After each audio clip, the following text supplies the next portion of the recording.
Here we go.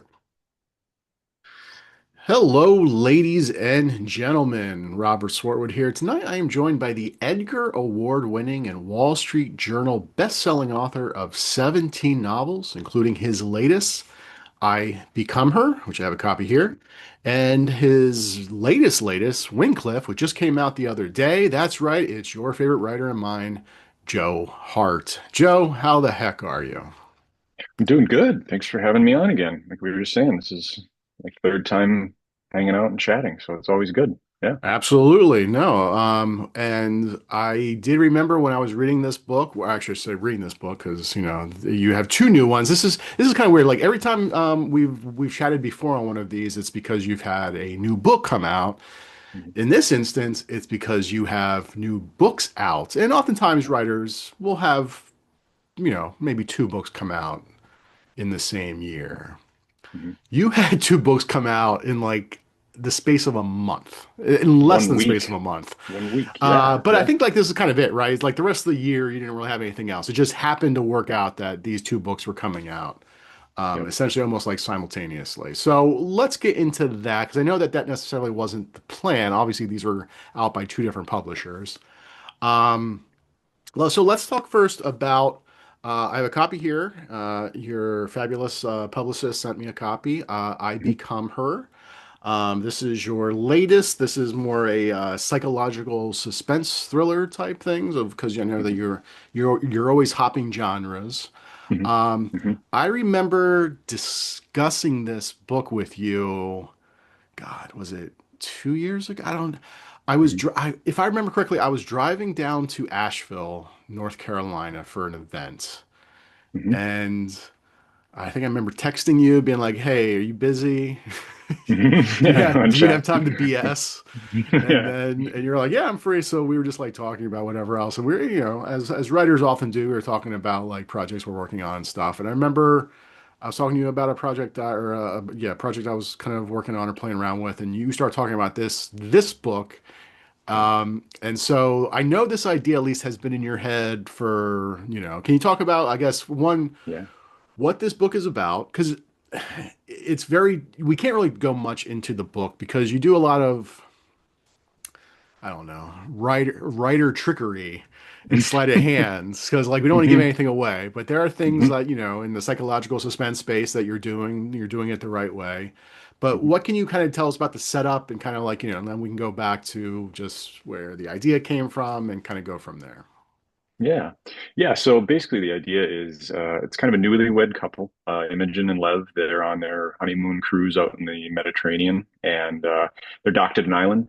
And during the day when they were on the island and kind of having lunch, Imogen thought she saw her new husband kind of flirting and being pretty flirtatious with a waitress at their lunch.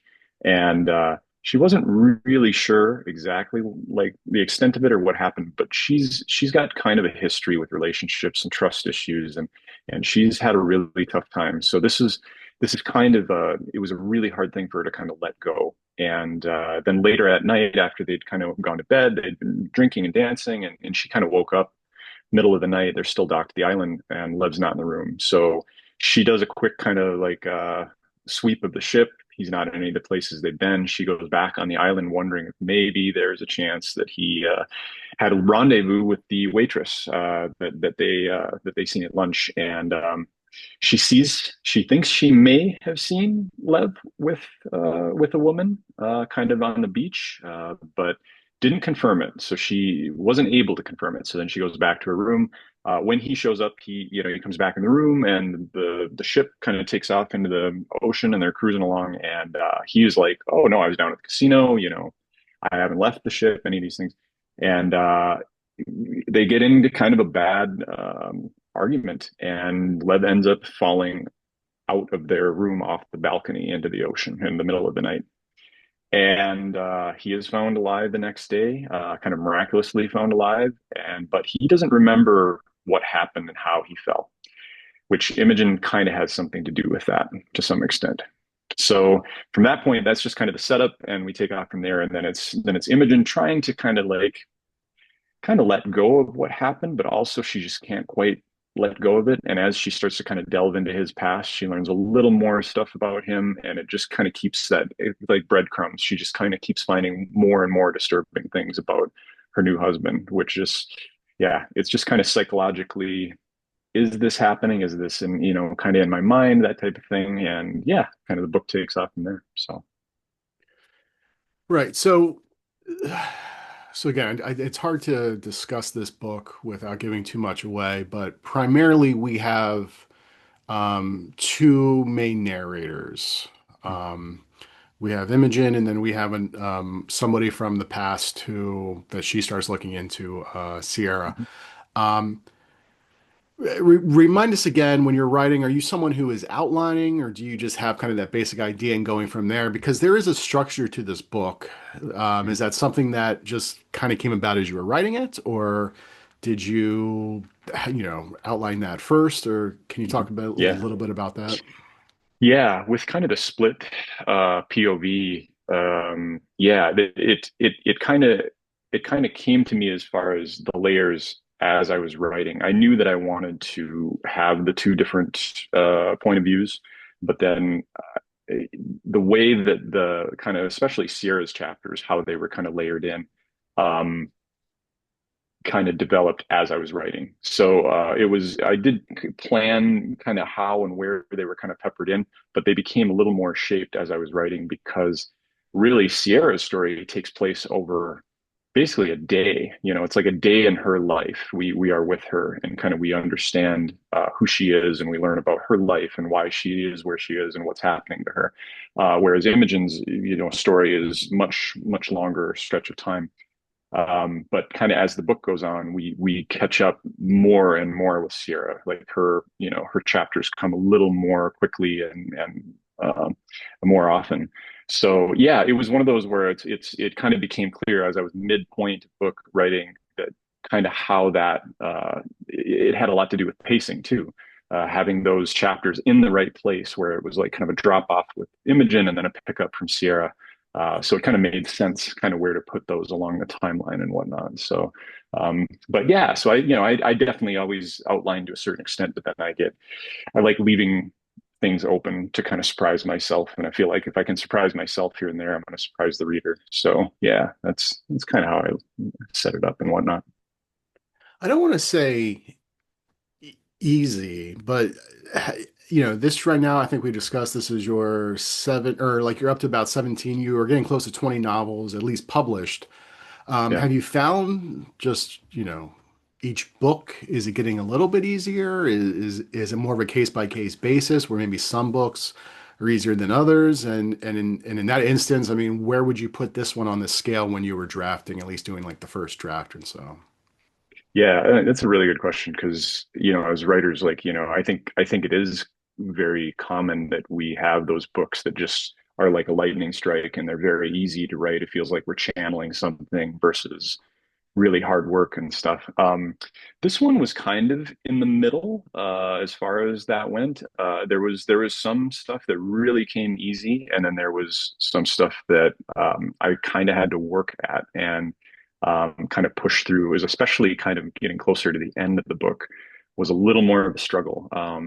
I knew where I was going, which is the nice thing when you know the ending, then it's like something to work towards. But yeah, I would say it's right in the kind of the middle of the spectrum. It definitely wasn't one of those books that just kind of flowed and came out really easy, but it definitely wasn't one of the books that it felt like a kind of like a wrestling match, which incidentally, kind of funny that the novel I just finished writing and I'm editing now, that one was almost the entire book was a wrestling match. It just I don't know if it was like things going on in my life or if it was, the book itself or whatever. But that one was at the far end of the spectrum as far as difficulty wise. But yeah, Overcomer was right in the middle. It was I definitely had fun with it, but there was some moments that it was a little bit of a struggle. So yeah. And so the story essentially opens up, you said again, with this newlywed couple. They're on their honeymoon, the Mediterranean. They're on a cruise. Why specifically that location? Mhm.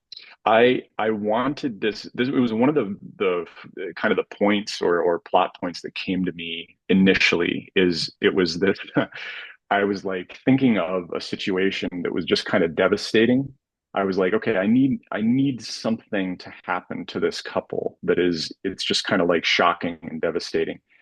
And it just kind of came to me one day, and I just saw I saw this guy falling from the balcony in a ship, and it was just so chilling because actually that's one of my greatest fears is like being left at sea, falling overboard and just like watching the ship cruise off in the distance, and you're in the middle of the ocean.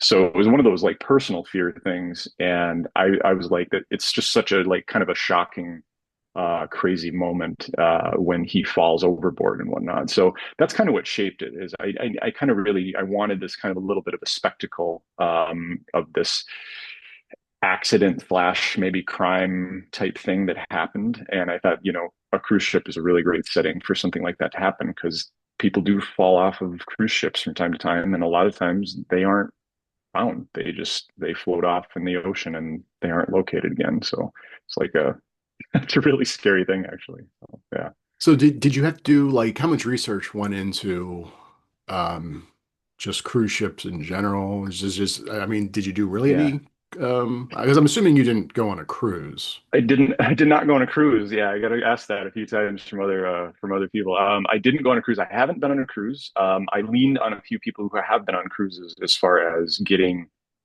certain details and things correct. So I did certain, like virtual tours of cruise ships, and I did like I read from people who had been on cruise ships. I read their kind of accounts, and then I started watching different videos where people had actually fallen overboard and different news reports from people that have fallen overboard. And, like I said, that was really kind of scary and chilling. So it was more so, yeah, just getting the kind of, like any type of setting that you do, you want to make sure that you get the setting correct. So it was a little more of that kind of just virtual research, like what does a cruise ship feel like, and what are some of the things that people typically do, different spots on the boat and things like that. So, yeah, so then I kind of handed it to a couple people who had been on several cruises and be like, is this the right kind of feeling to, does this feel like a cruise ship? And yeah, I got good feedback. They were like, yeah, this is kind of this general sense of, kind of how it feels and stuff. So that was helpful. Yeah. So then you didn't watch any Dr. Odyssey for additional research. I did not watch any Dr. Odyssey. No. Dr. Odyssey is good. It is I it did is not one of see. those really No. bad good shows, Okay. if I that did makes not know. sense. Yep. Yep. I did I not don't know if see I don't that. think it got renewed for another season. I'm trying to remember now, but yeah, it's one of those just yeah, it's a crazy type thing. I don't know about you. I mean, would you go on a cruise? Like I literally would have no interest. It sounds awful. I have no interest in that actually. No, like I said, I've never been on one. I know some, like I said, I know some people who love them. They love going on cruises, and it's just that like they think it's awesome and stuff. But for me, it's like not only is it like being yeah kind of out, it's just with so many people, and you just can't like get away from people and to go do your own thing unless you dock somewhere. So yeah, it's one of those things. I don't know if I'd ever do it. Maybe, So, Yeah.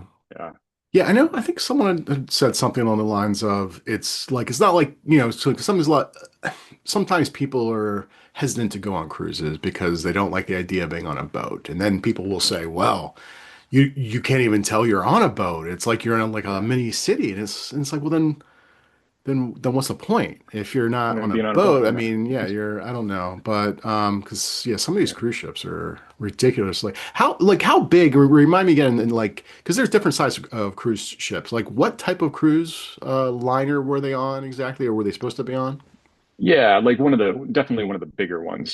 So, and I did, some of the research, it was interesting. Like a part that kind of it plays kind of a key part in the plot. I won't go into too much, but like checking in and off the ship to make sure that they're not leaving people behind. So that was kind of like one of those things where everybody gets like a key card or like a scanner chip when you get on the cruise. So then, a lot of times that'll be hooked to your account. You'll be able to get into your room with that. But you check in and out when you say you leave, they dock somewhere and you leave the ship, they scan you out and then they make sure they scan you back in. So then, they warn you too. I was like, you need to be back on the ship at a certain time. You risk getting left on the island or wherever you're docked at. So yeah, that was one of those things is it was there's certain little security measures and stuff, but yeah, I set him on one of the bigger cruise ships. So then yeah, the fall. from the room and kind of the whole procedure. It all had a little bigger feel to it and whatnot. So yeah, Because this isn't really any spoiler alerts. 'Cause like you said, this comes pretty early in the book. But remind me again, yeah, does the room have a balcony or was it just yeah. open window?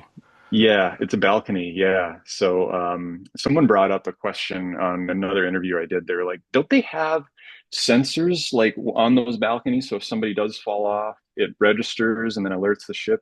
And it's like, I think a lot of them do have that. I don't know if they are. I don't think they're foolproof from what I understood Yeah. is, people can still fall. And the biggest thing is people relying on somebody else. Like your partner falls overboard, like you got to tell somebody immediately. And, they swing the ship around trying to stop in that place because, that's so crucial when the first moments when somebody falls overboard. And so, yeah, it was scary, but interesting to actually research. So, yeah. Yeah, I mean, if we're dealing with pros and cons of the cruise ships, I just feel like the cons just keep piling up on these things. I don't know why Yeah. anyone would want to do them, but anyway, all right. So that's this new book, I Yeah. Become Her, which just came Mhm. out 2 weeks ago, 2 weeks ago, a week ago, Last week, last last Tuesday. week. Oh Yeah. man. Last week. Okay, Yeah. so for some reason I thought it was like 2 weeks in between. So okay, so these two books have basically oh man, yeah, that is the timing of this is pretty crazy. And I remember that's why I think Yeah. a while back we had discussed scheduling this around, doing this live stream around then because they were so close together. So, all Yeah. right, so let's talk about a little bit about Wincliffe. This is out. Okay, so I should note that again, two different publishers. I Become Her Hmm. is out with Yep. Thomas and Mercer, imprint of Amazon Publishing. Yep. Essentially means that if you're Amazon or a Kindle Unlimited member, you can download it for Hmm. free, or if you want to find it, you can find the ebook and everything on Amazon. Um, Wincliffe, though, is published by Podium, Yep. which essentially is kind of more of a audiobook publisher, which, like a lot of audiobook publishers, is branching out into doing their own ebook print. Um, Yep. I know some other authors who have been doing stuff with them, and so you had this book come out. And what can you tell us about Wincliffe? And do you have a copy of Wincliffe for people to see? I do. Yep, I got the copy right here. So there's a shot of the cover there. Yeah, I love the cover. It's like it was, when we designed the cover, I really fell in love with the design, and I was really happy with it. And when the final copies showed up, they were like so much prettier than I even expected. They turned out really, really good. So I was really happy about that. Yeah, no, yeah, Podium Entertainment, like you said, they were primarily audiobook publisher for quite a while, and I think it was last year they did a deal with Ingram, so for paperback distribution to bookstores and libraries and things like that. So they're definitely trying to expand their reach for the physical media and stuff, and digital as well too. So yeah, it's kind of it's a new experience. As far as a publisher goes. You meet new people, and but yeah, it's been great so far. Had a lot of support and, like I said, a lot of input and control on different things like cover and different things like that. And um, yeah, no, it's been a really good experience so far. So it was great to partner with them because yeah, we had been talking prior to hopping on the live here was this book. I started writing this book 5 years ago. I wrote a first draft, and it was considerably different than the final draft now that's out, the version. So it was initially the main character was quite a bit older.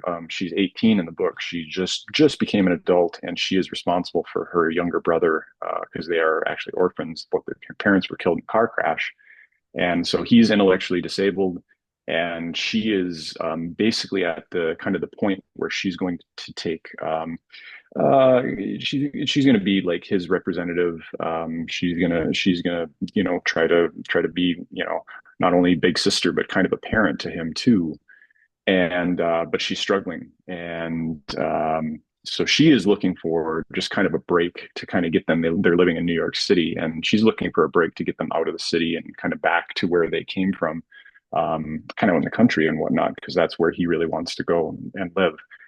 And she gets approached by this woman who is kind of the manager of this estate, this WYNDCLYFFE estate. And the woman who is she's actually 17, getting closer to being adult. Allison, who is kind of the heir to this enormous fortune of this estate. She's had a hard life too, and they're looking for like kind of a mentor, and they kind of stumbled upon Mira, my main character, because she had been in the news recently because she helped talk another girl off the roof of their building, because she's living in kind of a it's not really like a kind of a foster situation. And there was a girl who had been up on the ledge, and Mira saw her and talked with her and was able to talk her down off the ledge. So they saw that and they were like, we would love for you to come to the WYNDCLYFFE estate and just kind of be a mentor and a companion to Allison. And that's kind of where the novel takes off, because they offer considerable amount of money. It's kind of the break she's looking for her and her brother. And yeah, then she goes out there, and then things start to get strange at the estate almost immediately. So that's kind of, it's very gothic themed, creepy psychological horror, all that fun stuff at the isolated setting, kind of on an island. So yeah, it was a lot of fun to write, but it went through a lot of process of changes and whatnot. So yeah.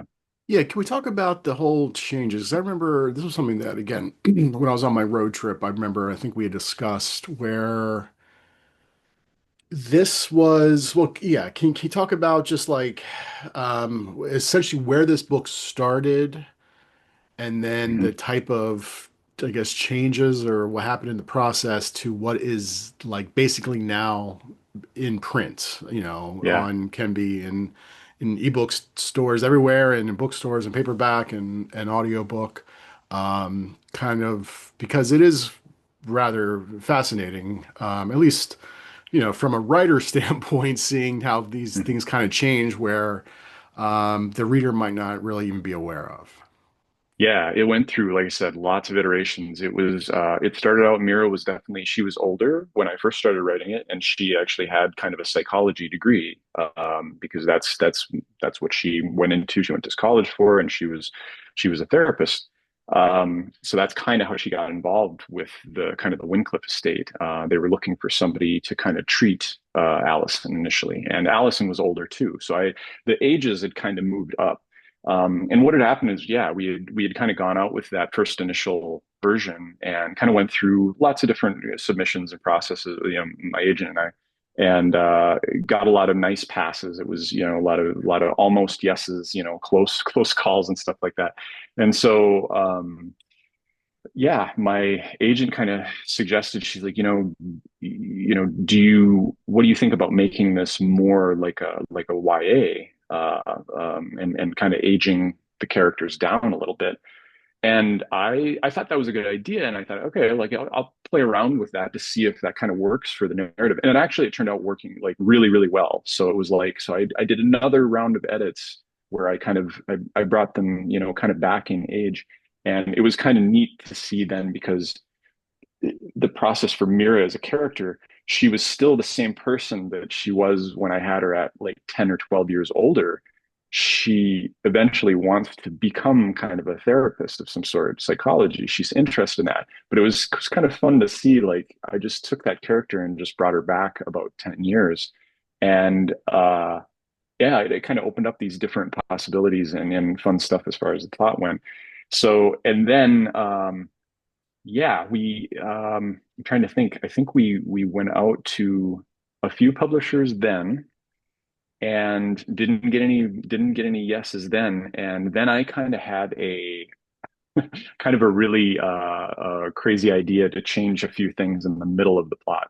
And that actually shifted the book quite a bit. So I did another big rewrite. I think I cut 20 or 30,000 words from it and did this big rewrite and change. And then that's the version we went out with, kind of the final time.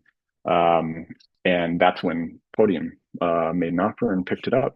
So yeah, it was an interesting thing. It was several different iterations that we went out with, and kind of seeing that evolution of the plot and kind of how it came to be was kind of wild. Uh, by far the longest project I've ever worked on. I mean, having started it 5 years ago to now, it's coming out finally. So, yeah, big shift from where it started out originally. Oh yeah. Is there anything specific about this project that made you want to? Because I mean, you're a busy guy. We talk all the time. I Mhm, know that you have a lot of stuff going on, in in your professional life and also home life and everything. And mhm. Yeah. oftentimes when we're working on a project, we really just need to work on that book and then get it done, and then work on the next book. To just keep revisiting the same book and doing stuff. I mean, what specifically about Mhm. this project really wanted you to just not let go? Yeah, I think it was a little bit of a I just kind of I guess I fell in love with the characters and the setting, and it felt like it should be published. It was one of those books that you wrote and it was like, this is good. Like I'm not sure why a publisher isn't saying yes. It's one of those strange things. And authors, we have that all the time, where we try to be very honest with ourselves as far as like quality of whatever we're doing and whatnot. And you always put out the very best book you can. But yeah, there's some books that you write and you go, I don't know why I'm getting a no on this. This feels like a really, really great story, and it should. I feel like it should be out there. So that was part of it. It just felt like a really good idea, and especially that last iteration where I made a little bit of a shift and kind of changed it. I just felt like this is what I was looking for. And I think that was maybe what I missed in the very first version. And I changed it a little bit and it kind of finally kind of came together and whatnot. So I think it was a lot of just really, really loving the story. And then also my agent, she didn't want to give up on it either. She was like, this is a good book. And I think the responses we got from the publishers, they were very, we talk about like warm passes. They were very nice. I mean, the people had like lots of nice things to say about it, and they were just like, well, it just doesn't quite fit with what we're looking for, or this didn't quite click with me or something. But yeah, it just felt like it was almost there. So it was one of those projects that I felt like, okay, let's not just set this aside. And my agent felt the same way. And I'm so glad that we saw eye to eye on that. And she kept pushing me and saying, why don't you try this? Or what do you think about this? And it just gave me that to kind of keep going on and stuff. So yeah, I'm glad I didn't give up on it. So I think that's something that, authors can kind of like look at from time to time. If you have a project that you really, really feel like this should be out in the world, keep working on it because it's potentially can get there even after you've been out with it and made some changes and whatnot. So yeah, one of those just keep going type things, I guess. So Yeah, last week I spoke to Megan, excuse me, last week I spoke to Megan Gardner, and mm, her first novel, China Lake, was rejected by all the publishers in the United States. It was published in the UK. She was living in the UK at the time. It was published in all these other countries. Stephen King got his hands on it, ended up, singing his praise or her praises, and still, at first publishers didn't want anything to do with it, and finally it got published. It won the Edgar Award for Best Paperback mm, Original, and I mean, mm, I'm reading it now, and I told her like it's a very accomplished novel, and it's from a writing or from a writer's point of view standpoint, it's very aggravating to having also been on that submission process, sending out a book, knowing yeah, that good books get rejected all the time, yeah, that like really good books for whatever reason just never see the light of day. So I think that yeah, self-publishing has really kind of been a boon for certain yeah, authors. And you had come up self-publishing. You still yeah, self-publish stuff here and there. I mean, would you have yeah, gotten to a place where you would self-publish, you would have self-published Wyncliffe, or you would yeah. just kept maybe kind of, rejiggering it to, fourth or fifth type of draft or Yeah, yeah, I think so. Yeah, it was one of those that I felt like I said, it should be out in the world. I felt like this should be something that people should read and whatnot. So, yeah, I agree 100%. It is frustrating, and it's kind of like you feel bad when you think about all the books that maybe don't see the light of day that are just excellent books. So I think, yeah, I think self-publishing has offered that other avenue continually, like for people with like if you really want the traditional publishing route, but then maybe it doesn't work for the book you're doing, but you still believe in the book, yeah, I mean, get it out into readers' hands. So I think I would have, yes, I would have. It probably would have been this version. I don't know if I would have changed it. I feel like this is probably the kind of the final iteration where it should be. So yeah, it probably would have been a self-published book if a publisher wouldn't have stepped up and wanted it. So yeah, for sure. Now, is this the only book you have coming out from Podium right now, or was it a hmm two-book deal, or do you have anything in the future planned that you can discuss? No, this one. So this one was the only one with podium so far. You always hope that you potentially can do more projects with a publisher if things go well and whatnot. So I do hope to do more stuff with them. But no, nothing right now planned with them. Like I said, I just finished writing another book, which is under contract with Thomas and Mercer. So that one is tentatively scheduled for publication next. I think we decided it was going to be probably next September or October is when that's going to come out. So I'm in the final stages of just doing that first couple rounds of editing, and then that's going to go off to my editor and my agent, and get feedback from first readers and things like that and whatnot. So, but that's the next thing. So that'll be the next book probably coming out will be next fall, right now. So that's kind of what I got on schedule. So yeah. Yeah. For the two books that just recently came out, title wise, were those your titles, or what, or did you have an initial title that got changed during the publication process? Yeah, they were my titles. I changed Wyndcliffe because there's lots of different spellings of Wyndcliffe. There's several books named Wyndcliffe. There's some different, there's a building that I kind of took a little inspiration from that is in kind of upstate New York, and it's a Wyndcliffe kind of estate building. I think it's Rhinelander in New York.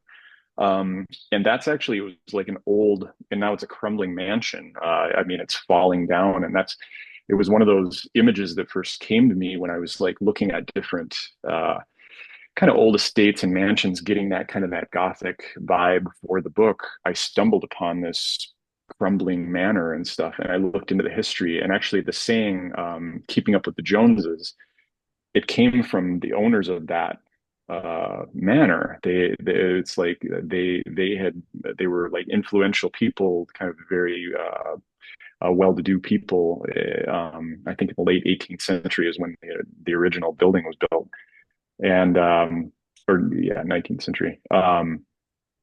And Yeah, so it was interesting, and that's kind of what spurred a little bit of the idea for Wyncliffe, because I always like to look at these old buildings and now they're falling down, and there was so much effort and money put into building them in the first place, and I just thought, what happens to people in places like this, which you eventually get to this point where they're crumbling? What happened to the people that owned it, or the families that lived there and things like that, which always spurs kind of that storytelling idea, like, okay, well, what transpired here to kind of bring us to this place and whatnot. So yeah, so I took the Wyncliffe name. I thought that's a great name, and I thought I'll just kind of shift the spelling a little bit to make it kind of like a last name, and that type of thing, to make it differentiate it and make it a little my own. So, but yeah, both my titles. So yeah. Very good. Yeah. We're at the end of summer. What do you do this summer? Anything fun? We got a couple of years ago, we got a couple of electric bikes, and my family and I, my wife and son and I, we love going on these like really long, kind of leisurely electric bike rides now. So we can go on a much longer bike rides and kind of get out and see the area a little more. So that's kind of like a regular thing all summer. We do that and whatnot. So that's always kind of a highlight of our summer, get outside and do that. So Well, yeah. what's the top speed of those electric bikes? Ours, they're pretty fast. They're like 25, 28 miles per hour. Like Oh they my get God. going. So And yeah, and you're able to just operate those without like a license? It kind of feels no dangerous. license. Yeah, no license. Yeah, you can get going on them. So you do have to be kind of vigilant and careful and stuff. But usually, 90% of the time we're just kind of cruising along, at the regular speed of bikes and stuff. But so yeah, no, they're really fun, but yeah, they're fast and they can, yeah, they can be dangerous. So yeah, you got to be careful. But Yeah. yeah, how about you? Um, well, there was Thriller Fest at the beginning of summer. Went to that. It was Yeah, very, very hot. yeah, Hot in the city. I don't know how the temperature has been out your way, but yeah, it's been feels like mid 80s the majority of the time. Recently, it feels like temperature is finally coming down. yeah. More like mid 70s. But yeah, it's been a very, very hot summer. How about out where you're at? Yeah, it was pretty warm here in Minnesota. Like it was, we had, and of course we had the Canadian wildfires, the smoke a lot this summer. So I mean, it was like many days were, and it's probably the worst I've ever seen it, where like you'd get the air quality notifications where it was like you shouldn't really go outside for a while. It was kind of unhealthy. So we had that. Yeah, it was hot, smoky, humid, but yeah, same here. Like now it's turned the corner. It's a little rainy and it's cool, which is kind of my style of weather. I like the fall, so it's my jam. Yeah. Yeah. So, what about like movies, TV, books? What anything you've read recently, watched, listened to that you'd Let recommend me that you enjoyed? Yeah, let me see here. TV, one that just jumped out, Alien Earth. Oh yeah. I've been watching that. It's good. I haven't Yes, watched the one that's that came out, I guess the episode that came out last night yet, so I'm not completely mm, caught up, but it is really good. Although I've heard people complaining because they're like, "Oh, it's not following the whatever." It's like the they're constantly canon. changing around with what's canon. And like Ridley Scott is Yeah, is like an EP on the project. Like, yeah, yeah, relax. It's fine. yeah. It is fine. Yeah, I think they're doing well with using source material, but then actually, having fun and kind of expanding and whatnot. So I'm interested to see where they go Like, with it. But I do you mean, know yeah, where this falls in terms of the timeline of the main movies? I think I read something the other day, and I can't remember what they said it was. I want to say it was like a decade or something before the first movie. I could be wrong though. Yeah, yeah. So this is supposed to take place between Prometheus and Covenant Okay. and the first Alien movie. So Okay. it's like essentially a prequel to Alien, Yeah. but after the two prequel movies, if that makes sense. Okay. Yep. Yep. Yep. Where That makes specifically sense. on the actual timeline, I'm not 100% sure, but like at least it gets slotted in Yep. between those. Yeah. But yeah, no, Yeah. I mean it's been surprisingly good. We'll see, how it goes. Because I remember, if you Yeah. remember, in what is it, Resurrection, they always talk about how Earth is a shit show. No one wants to go to Hmm. Earth. And then I think Yeah. there were deleted scenes, I think, of showing Ripley, clone Ripley on Earth, and it basically just is wasteland. So Yeah. clearly, like the Earth that we're seeing now is not a wasteland. No. Right. So yeah, yeah. Well, what else? So, What else yeah. have you been watching? Yeah. I'm trying to think what else I watched recently that I really enjoyed. Um, I watched the new Chris Hemsworth, like that Limitless that he did. I Okay. really enjoyed the first season that he did. I thought that was pretty cool and fun. Yeah, I watched the new one. Yeah, they are putting him through the ringer. Like, I wonder if this is helping him longevity wise at all. Like some of the stuff they have him doing is kind of like scary and really really tough, but I understand the kind of motives behind it and stuff. So that was a fun one. And then reading, I'm in the middle of reading actually, Willie Lawton, the horse. I'm a Okay. big Yeah. fan of his. Yeah, I love the is Night Always Comes. So yeah, Really let's talk really about love that that book. book. I listened to Yeah. that and I listened to the audiobook. And Hmm. initially I thought it was fine, Yeah. but I remember it, like it's kind of stayed with me because I wasn't Mhm. that overly he does this weird thing, which I don't know. Um, but like he has these characters that go off in these like 2 or 3 page monologues. I don't know if he does, Hmm. at least he did in that book. I don't know if he does it in Hmm. The Horse or if he does it in any of his other books. but it just felt like these characters just start going off talking like this like long monologue, like they're in like a stage play almost. Uh-huh. And Uh-huh. it's one of those things where maybe just as a normal, quote unquote normal reader or audiobook listener, you might not really notice. But as a reader, I mean, as a writer, I don't know about Yeah. you, but sometimes like you're aware of certain things and it's like, well, why did this writer make this choice here and whatever Yeah. else? And Yeah. I don't know. That was one of the things that stuck out to me, just these long monologues. But Hmm. the story itself, though, it has stuck with me. I haven't watched the Netflix movie I haven't seen that it either. No. yeah, No. the one that Vanessa Kirby stars in, Yeah. based on the book. So, but the horse was good. Yeah, so far I'm about 60% of the way through the horse. And so far, yeah, I mean, his writing is just very spare and beautiful and yeah, he's, very gritty. So I really like his writing. I like his characters and stuff. So yeah, that's I've been enjoying that. So that's what I've been reading lately and stuff. So yeah, yeah. How about you? Right now it's over on my desk, so it's a little bit far away. I can't grab it. The new Dan Shawn book, which comes out. Oh, yeah. I'm going to be chatting with him, I think, in 2 weeks or stuff like that. I Oh, think his when does the book come out? But anyway, yeah. So they sent me an arc. I started cool. that One of Us. Yeah. And what's interesting about him is he is, and it's a conversation I'm looking forward to having with him is that like he is this writer who started out very, I guess, literary, but you could Hmm. tell that he has a lot of passion for genre stuff because then his work started kind of Hmm. going that direction, like a lot like Benjamin Percy, Michael Yeah. Chabon, like, a lot of these, some of these authors start out and they kind of have that like literary pedigree and, I think like his one Yeah. short story collection was I think a nominated or shortlisted for a National Book Award Sure.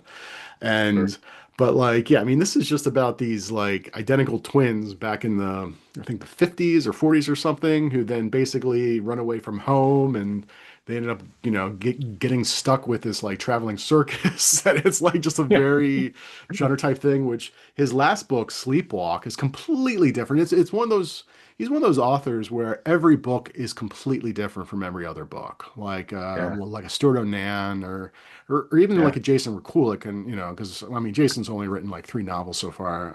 I saw him at Thriller Fest this past year, which he won the Thriller Award for the last one at the wedding. But I told him Yeah. like I don't know if you've read any of Jason's novels, but each of his books, if you did not know they were by him, you probably could not tell it's the same author because it's Sure. completely different type of story, completely Yeah. different voice narrative. It's just really impressive for, especially Yeah. for someone like me, like a hack where just churning out stuff and it just feels Yeah, give like, yeah, it yourself definitely more spends credit than time that. to really kind of get down and, make every book different, if that Yeah. makes sense. Yeah. Yeah. No, I get what you're saying. Yeah. I was talking, yeah, with somebody else about that, about voice. And I feel like for a long time, I think a lot of authors do, they kind of like search for their voice. They're looking for like their style and stuff like that. But I really feel like it is very much like project to project. It kind of dictates how the book sounds to some extent. Just kind of the vibe and the ambiance and yeah, the character and just kind of how it's told and stuff like that. It always has, a little bit of its own flavor and style and whatnot. So yeah, it's interesting. Yeah, it's neat to see those authors where they're each one is just very, very, very different from the other one. So I think that's cool. I like it. Yeah. Yeah, I was talking to a little while back, talking to David Ellis, who has co-written books with James Patterson, and James Patterson, he gets knocked because he has books with so many different chapters, like over 100 chapters, and which, quite Yeah. honestly, I think is dumb because I think a lot of books who have short chapters, people love books that have short Oh, chapters, but yep. apparently James Patterson doesn't really see them as chapters. He sees them as scenes. And Mm. it's Hmm. an interesting way to think about, and it's true because I mean, usually when you're working on a chapter or you're working on a section of a book, it's essentially a scene. Yeah. And it's just an interesting way of thinking about it, kind of coming from like more or less maybe like an acting standpoint, because you also look at how actors will view basically like choices. I heard recently Hmm. someone said like acting is really comes down to just a series of choices. And I feel like this is Mm-hmm. it's the same thing with writing. It's a Yeah. series of choices. Yes, you know, you're Yeah. creating this story, you're creating these characters, but it's also the choice on how you introduce those characters, on how you Yeah. describe those characters, on Yep. how like the choice of the sentence structure, on Yeah. how much Yep. white space you want to have on a page. And Right. so I don't know, just kind of like really just ripping, back I don't know, the facade of, like a Hmm. literary world. It really comes down Yep. to just the choices and the scenes that you place in the Yeah. books, which is just kind of just a different way of thinking about things. Like, you might be reading a Yeah. book, and again, going back to was it Willie is it Vartan? Did I have that right? I think it's Blotten, but I could be Lawton, I yeah, could be yeah, yeah. I think So I could again, be like saying his just, name wrong. being So aware, like just the choice of essentially a page, 2 page monologue of a character, it was like yeah. clearly that was a choice he made, and it was an interesting one. And Yeah. um, just again, just one of those things where it's just as authors, we make choices for characters to do and say certain things, and to maybe, put a comma here where another author might not have put a comma. Yep. Um, Yep. and yeah, again, it's one of those things too where, and oftentimes I feel like most readers probably wouldn't even notice. Like I was talking Right. recently, I just had myself had an Audible original come out, and I Mhm. talked about how Audible had given me the opportunity to listen to it beforehand, which I hate, which I appreciate doing, but I also did not like doing it kind of because at Yeah. that point the book was locked, Yeah.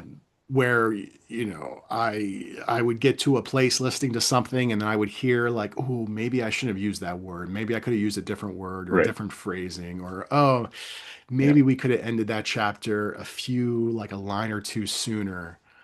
And I feel like this is Yeah. stuff that a normal, everyday reader or listener wouldn't even notice or care about. No.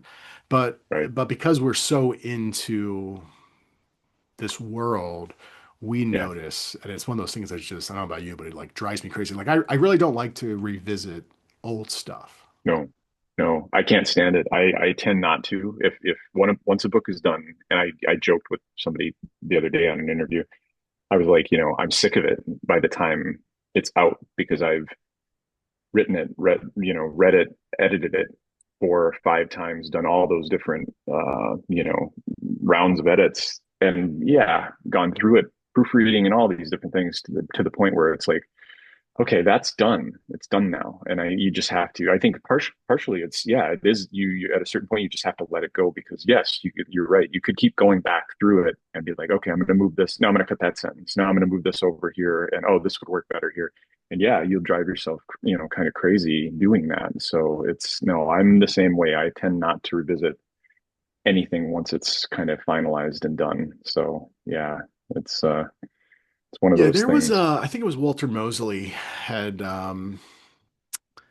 I think I had signed up with a friend of mine. It was like a buy one get one free masterclass type thing. So we kind of like split the Mm-hmm. cost, and I only ended up watching like one or two of them, but one of them was Walter Mosley's, Mm. and he had talked about, I think, the revision process, where essentially he will just go back through a story or novel. He'll make changes here and there. He'll go back through it again, make changes here and there, go back through it again, make changes here and there. And then he said, and then when I go through and there's no more changes to make, it's done. And I'm like, well, that's a good way of thinking about it, because Yeah. it is something. I don't know about you. Like I will go through stuff again and again and again. Sure. And Yeah. just if and then I'll, like sometimes it feels like something will just stick in my brain. It might be a Hmm. line, it might be a word.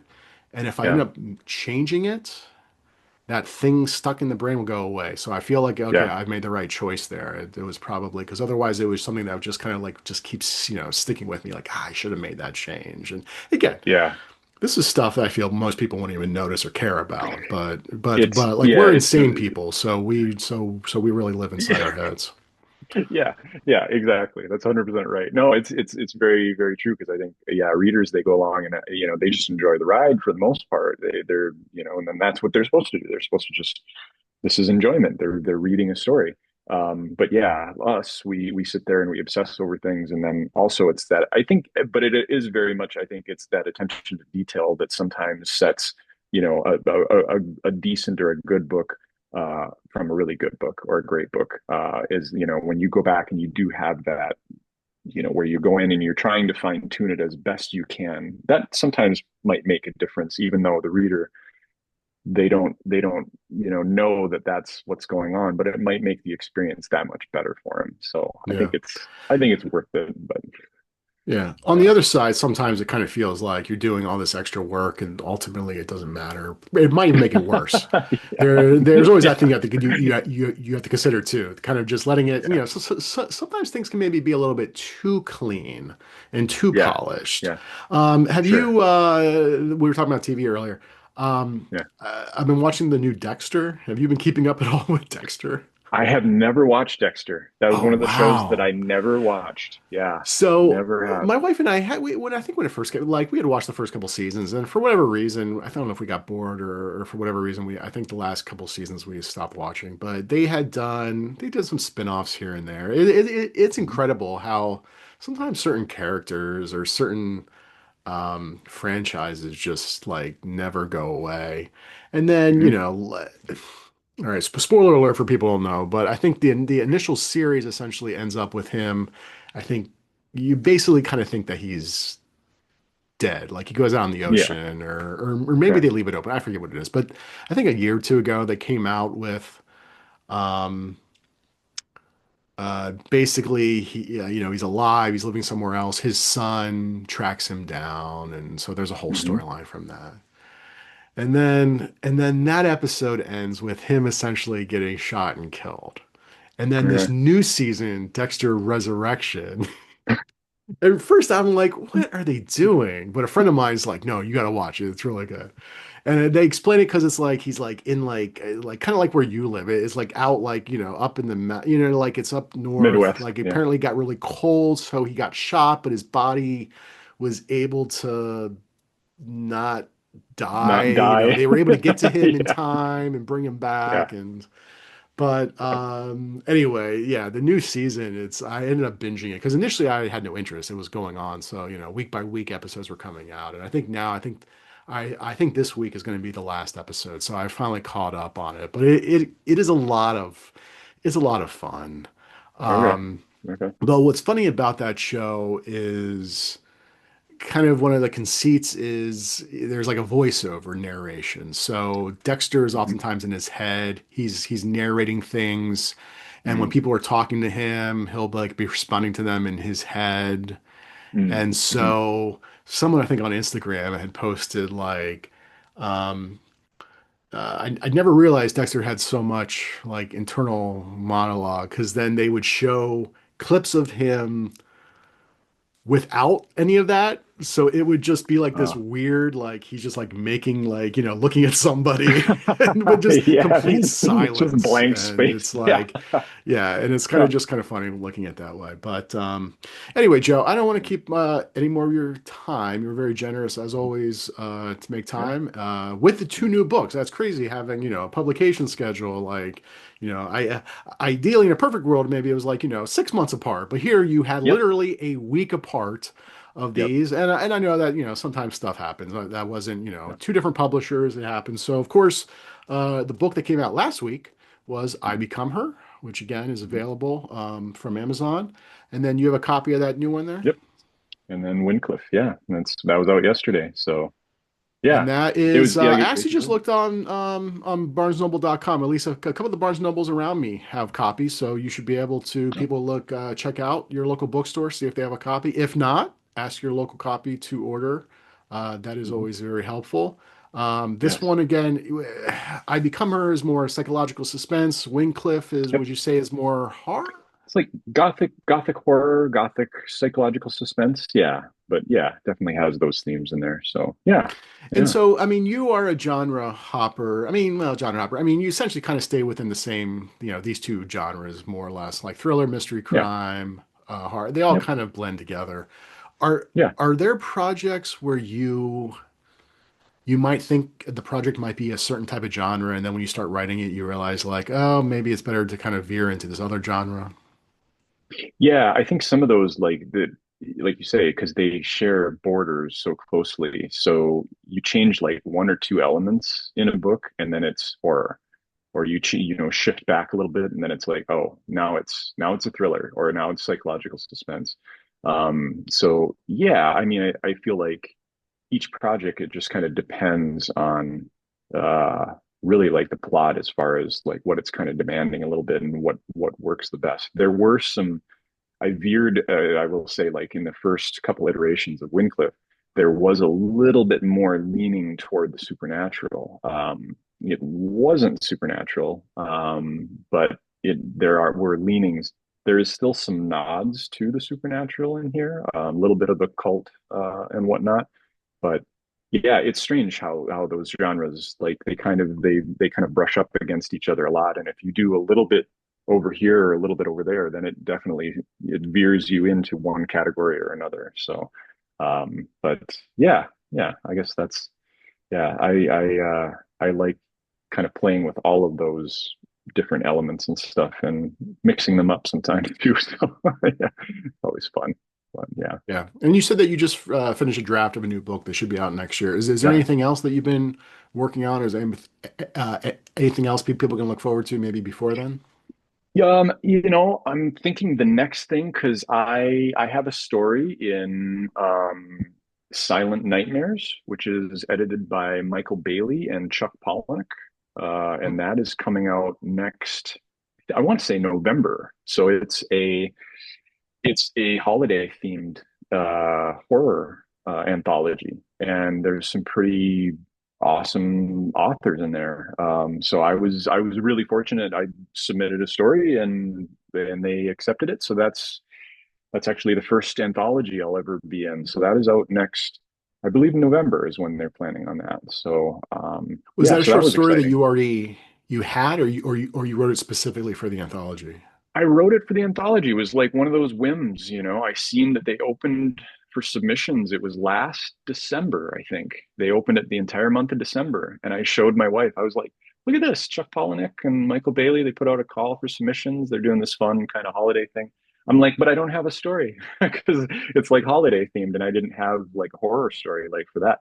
So she's like, well, just think on it for a little bit. So I just sat there for a little while and after a couple of weeks of just kind of like the subconscious and just kind of spinning, I was like, I think I got something here. So yeah, I wrote it and had a couple of my friends read it real quick, and then I sent it in, and yeah, it made it through the kind of the process, and they wanted it. So that was really fun. It was really really cool to see them say yes. So yeah, it was cool.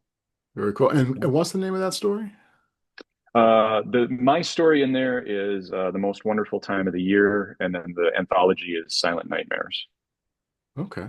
Who's Yeah. the publisher for that? Gosh, I want to say, It's not a big it's deal if you one of don't know. one of the big five. Oh, wow, even better. Yeah, it is. So you got paid somewhat decently for this. It wasn't like you're going to be like, here's a $10 flat fee, like some No, they did anthologies good. are. Those, and Chuck, especially like those guys, they make sure that that I mean, they're obviously they have stories in the anthology. They're writers. They do write by writers. So yes, yeah. Let's see here. So Simon, yeah, it's coming out Saga Press, and that's the Okay, imprint of yeah, Simon and Saga from Schuster. Simon and So Schuster. Yeah, very cool. yep, yep. All right, so that so So that so that that's going to be not this November, but next November. Is that? next, I believe, yeah, next November. I thought it was that was the last time I heard it was like November-ish. So yeah, so that might shift a little bit, but that's Oh yeah. wow, that's a really Hmm. long publication date from at least that open submission round. Jeez, but all Yeah, right, well that's something to look forward to. Very yeah, cool. yeah. Hmm. So Hmm. all right, Joe, and if people want to stalk you online, where can they find you? Yeah, joehartbooks.com. You can get a hold of me there. Otherwise, Instagram is good. I'm usually, you can message me on there, and yeah, that's where I am mostly. So yeah, All right. And again, the new books, Wyncliffe and I Become Her, they are out now. So make sure everybody checks them out. And as always, thank you for making time to stop by, and we'll see you next time. yeah. Bye.